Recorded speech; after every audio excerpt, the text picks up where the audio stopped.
Thank you, Mr Deputy Speaker. I hear it a lot on the Tory benches, this idea of a country that ruled the waves. Rule Britannia. I think that's given way to a nostalgia rooted in the history of the Second World War that somehow says we're a small island nation that goes out punching above its weight without ever really stopping to ask what on earth it is we're punching at.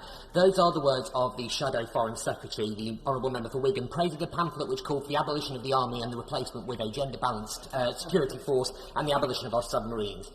Mr Deputy Speaker, this volte-face to become the tub-thumping, flag-waving party of our armed forces is about as Damascene as a conversion can be. It wasn't all that long ago members opposite were abstaining on giving legal protections to our service personnel while serving on overseas operations, those who didn't actively vote against. So today's motion once again has the whiff of insincerity about it. I grew up on GHQ in Rheindalen in the 1980s, and the size of the forces and the nature of military operations then was light years away from where it is now.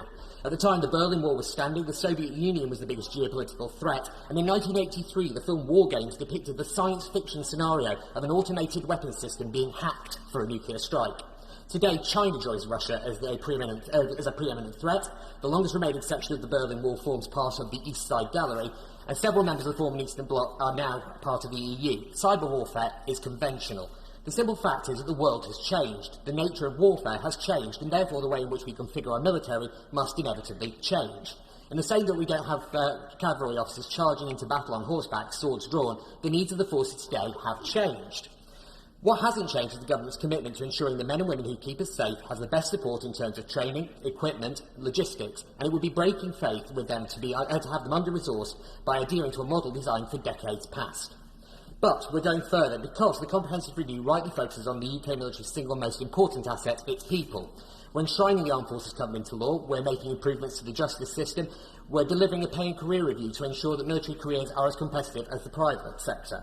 The party opposite stood on a hard-left manifesto which would have seen as led by a man who wanted to scrap Trident and leave NATO altogether.